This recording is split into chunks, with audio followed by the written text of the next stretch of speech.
Very much, Fred Mwoki, for that story on Coach Ofwenje. And about sitting volleyball, before I move on to athletics, if you're able-bodied and you've got, you can actually stand, got your full legs, don't try play that game against anybody who's physically challenged. You will lose badly. I tried it once, I'm living proof. But for the para-volleyballers, congratulations for what you do and using your talent. We now move on to athletics. And, it's been quite a busy time for Athletics Kenya. The World Cup has taken over the past just 3 days, but, the Kenya Defence Forces have held their championships. The National Police Service doing their championships. The Prison Service doing their championships. And the national championships, come trials for the Africa Senior Athletics Championships, are also going to happen next week. And also the under-20 team that's going to Tampere, Finland, to try and perform better than they did in Bydgoszcz, Poland in 2016 has already been selected. That and also a few administrative issues and very touchy issues about athletics. We're going to speak about that. We've got Barnabas Korir, and his last big job was one that, very many people envy to be. But over the past 4 or so years, people who are in sports administration do not want that post. Chef de mission to a Commonwealth Games or an Olympics. He was a chef de mission to the Commonwealth Games in Gold Coast, Australia. Barnabas, welcome to KBC. Thank you, Mr. Owe. And first of all, your experience as a chef de mission, is it a job that you'd take up again? I don't want to comment on that one, and because it was my first experience, and I learned a lot of things because, when you are dealing only with athletics, it's different. But we are dealing with 15 other federations, different administrative issues, and it was totally different. And I think that although it was very difficult, I learned a lot from that mission. What's the biggest thing that you learned? Because we always say, if you say you've learned a lot, what is the biggest thing that you learned? I think the biggest thing I learned is I thought I knew about interpersonal relationship, how to deal with people. And I think that's the most difficult one, handling athletes and officials from different federations. And that one was the most difficult one. The other issue was financial, because most of the time that we are supposed to get finance from the government, and it takes time. And in all that, you are responsible to ensure that everything moves smoothly with all the teams. And quite frankly, it was actually the most difficult job I've had. Well, he said that's the most difficult job he had. But, when he was there, he was taken away from what he actually does at Athletics Kenya, chairing the Youth and Development Committee. And they selected a team that's going to represent Kenya at the 2018 World Under-20 Championships. The name that has, Under-20 has replaced the name World Junior Championships. The youth won the Under-18s, where Kenya hosted the last edition of those championships, but this one continues. And in Bydgoszcz in 2016, Kenya had 5 gold, 2 silver, and 2 bronze. Can they better that? Looking at the crop of players that, rather athletes that you selected, forgive me, the World Cup fever has me also, but looking at the athletes that you selected, and I'm looking across the entire team that you picked, I can pick out names here straightforward from the World Under-18 Championships. Obviously, there was the most favorite athlete, Mary Moraa. She's made the team. We can throw in Leonard Bett in the steeplechase. We've got Dominic Nikiti in race walking. We've got Lydia Jeruto and Jacqueline Wambo in the 800 meters. Mercy Chepkorir in the 3,000 meters. Sally Finches Paul still doing the steeplechase. We agree she's still within that. I can consider that a guaranteed medal. And let's throw in the 1,500 meters, George Manangoi. And then we've got in the 5,000 meters, Edward Zakayo and Stanley Waithaka. Looking at what the championships were, and this is just 1 year after the Under-18 championships. What kind of development have you seen with the people I mentioned? With the athletes you have mentioned, when you look back what we did during the World Under-18, we went around all over the country, we set up camps, and also interacted with the schools that they were going to, and ensure that we trained them, prepared them for the World Under-18. Immediately after that, they did quite well, in fact, very well. We continued also to get in touch with the coaches and follow up these athletes. And when we went for the trials for the World Under-20, which we did last week, you realize that most of them are the team, and you have seen that the transition has been exceptionally good.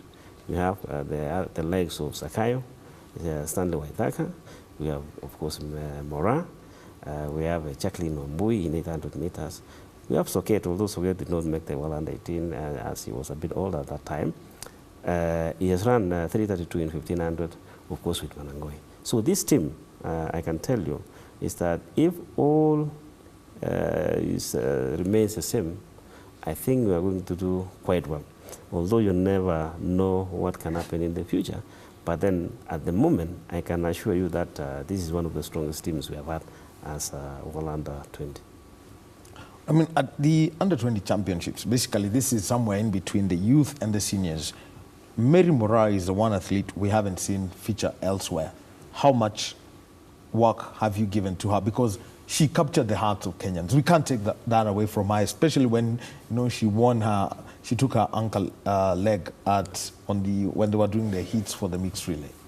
You know what? Most of these athletes are school-going students, and we make sure that they don't stop going to school. They continue. We encourage them, talk to their coaches, to their teachers, to make sure that they continue with the schools, compete during their school games, both in primary and secondary schools. They have had their national championship for secondary schools and also primary schools. And we saw, as we followed them, that they were doing exceptionally good also. So we actually told them to minimize the kind of competition they were running with the seniors. And so far, it has been very successful. And we want it to go that way. As we prepare now, we are not only talking about under 20 for this year. We want also to imagine that the same team will be prepared for the the Olympic Games in 2020 and beyond 2024. So this is a situation where we want to make sure that we have a strong team for 5,000 and especially the 10,000 that we have been doing badly. Well, you say you've encouraged some of these youngsters now to get involved with the seniors, but I'll mention some names. First name I'll mention, Stanley Waithaka. He was in Shanghai for the Diamond League, 5,000 meters. I have to say, for a 19-year-old, he did very well. Celestine Chespol, her name speaks for itself. I mean, she's the fastest in her age group. Then let us also look at Edward Zakayo. He was in your contingent. How are you trying to manage some of these athletes who are transitioning now to the seniors? Because they are getting the invitations, and at one point you can actually tell them, don't do it. Mr. Wahome, I think I can assure you one thing, that last year even Zakayo was invited to go and run in Europe immediately after the championships. I completely refused and I denied him to travel because I wanted him to continue studies and preparation also. When they finish the school, like Stanley Waithaka is still in Form 3, Chespol finished Form 4 last year. They're allowed to go, but in the process, we try to limit the number of races they're competing. Last month, Waithaka ran in Shanghai, and he ran 13:10, which is actually still the fastest time as a Kenyan now. So that is one of the things that we wanted them to get experience. Zakayo ran the Commonwealth. And if you look at the team that we sent to Commonwealth, it was mostly comprising of the young athletes. Not all the seniors went there. There were just a few, maybe 4 of them were the professional athletes. The rest were young contestants.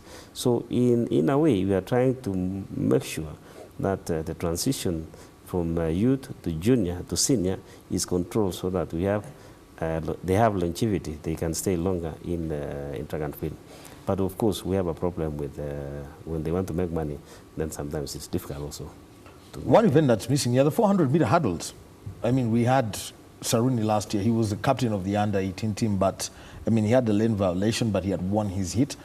What's happened to the 400-meter hurdles? I mean, we had hopes after Nicholas Bett won the world championship, and then he also had his twin brother Aaron and Boniface Moshar. We thought we had a trio, and last year we had Saruni leading the charge. The direction on that? The direction on that is also, we still have Saruni, because Saruni actually eventually went to the United States. He's in college now. He's doing his degree in college. And we talked to him sometime last week to see if he can do well. Then we see what he can do, whether we can include him in the team. We have also Musheru and the others. I think we still have a strong team for the 400-meter hurdles.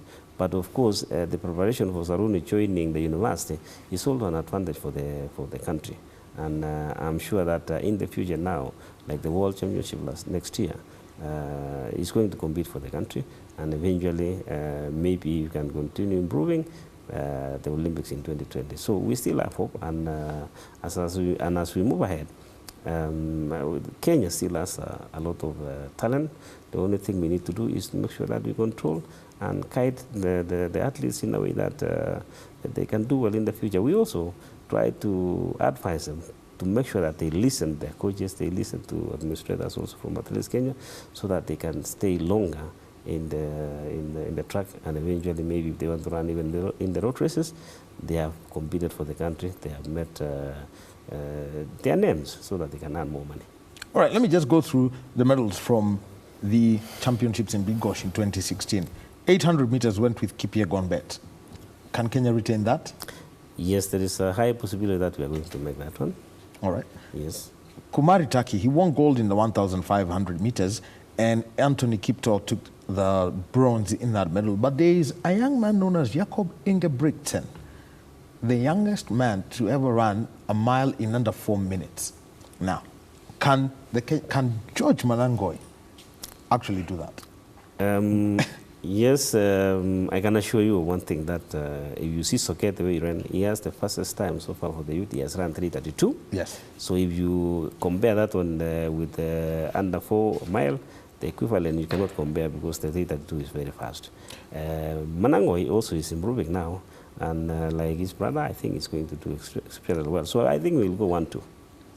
Selifin Chespol, I would make her the team captain.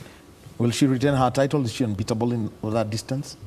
If you see the time she has run this year, she has run 9:07, and that is actually the second fastest time as far as the seniors are concerned all time. So, absolutely, at the moment, if everything stays the same, I can assure you that we are calling that one. Well, that's the under-20 championships. The Senior African Athletics Championships will be held in the first week of August in Asaba in Nigeria. Kenya in 2010, they topped the medal standings. But then, last year, 2 years ago, they were held in very crazy conditions. Windy, chilly, think of anything that doesn't work well. Kenya finished second to South Africa. They were taking place in Durban. Kenya took 8 gold, 8 silver, 8 bronze. 24 medals in total. The whole South Africa took 16 gold, 9 silver, and 8 bronze. But a few questions that would relate to you. And you said at the beginning of the interview, interpersonal relations are a very critical thing. What will you do to get this senior athletes who, as the stories say, or simply avoided the Commonwealth Games trials to participate in these championships, in the national championships, so that we can see our big stars and have something fiery next week? What is happening, Wome, is that there is a change of attitude from our athletes also.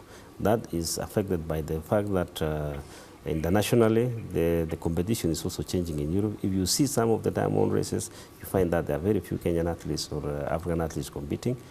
Likewise also in the States. So what is happening now is our athletes are also realizing that they must compete also in Africa to build the competition. So okay, let me just interrupt you. Yes. Why is there, a drop in the number of African athletes out in Europe?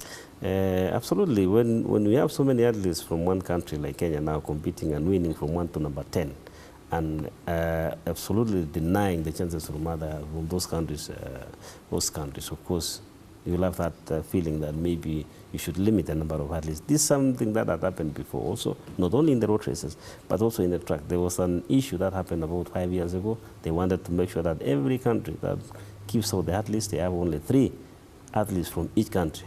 Although that idea was shut down, it will come back again, the way it is coming now, that the number of athletes that will be from other countries will be limited. So the issue now is for our top athletes to make sure that we build our own competitions in Africa, regional competitions, so that also they have a chance to invite them, and that goes about the sponsorship also of sports. And for the Kenyan athletes, this is a very touchy issue. One, I want you to quickly touch on 2 things. The athletes integrity unit, everyone's focusing on it just because of the one doping case they're handling, but they're putting regulations that are quite tough on Athletics Kenya, which is still on the watch list, together with Belarus, Israel, I think, and Ethiopia. And 2, our athletes are more enlightened about allowances. How are you going to deal with those two? Finish with those. When it comes to athletic integrity unit, of course, every athlete knows that you are not supposed to be using any banned substances, and of course, that is not being fair to other athletes also. And we have to have what we call zero tolerance on doping also in this country to preserve the integrity of athletics. And when it comes now to allowances, of course, the government is doing its best to ensure that we get the resources. Of course, the country has been having major problems as far as finance is concerned. We have to understand that also. But eventually, in the long run, as you realize, the government has always been in the forefront in ensuring that our sportsmen and women get also allowances. But of course, patience and being forceful to ensure the government gives the resources to federation, especially athletics, which brings in medals, then that is the thing, that's the way to go. We want to make sure that the government can set aside the funds so that we can develop sports and athletics as a whole. Doping is the biggest issue, but I mean, statements have been made, and Athletics President, Lieutenant General retired Jack Tuer simply said, if you're caught doping, you're on your own, because Athletics Kenya is not the one, is not the sanctioning body now. It has to be done either by a testing body or through the Sports Dispute Tribunal. One message to any athlete who's got ideas, what message would you pass to them? I think before an athlete even thinks of trying to do that, they have to think about themselves first, what will happen, the repercussions, and also think about the nation. And well, my suggestion is that, or my advice is that, don't ever try to use those banned substances, because the consequence is going to be exceptionally severe. And I think that what will come out in the future now is that if an athlete actually is using those substances, definitely the country will not allow that person to continue representing this country again, because that actually is bad for the nation. Finally, the national championships. How much damage will my pocket suffer, and the days and the times? I think your pocket will not suffer. What you need to do is show up at the trials, national championship, and we encourage all the Kenyans to show up and support the athletes. Don't let us be only watching on TV. Just come and see them live competing, as these are the champions who are going to win medals both in the Olympics and World Championships. So you are there. Barnabas, Korir, thank you very much for being with us this evening on this weekend bulletin on KBC Channel 1. It's been our sports chat. You've heard about it. If you're an athlete and you want to use banned substances, please look for another country, not Kenya. I mean, basically, everyone's tired of it, and we don't want any more embarrassments. But remember, next week, it's the national trials. If you want a break from the World Cup and you love running, Kasarani is a place to be. So thank you very much, Barnabas, and we'll keep tabs on the Kenyan teams as they prepare. And to wind up this bulletin, I'll hand you over back to Victor Muyakane.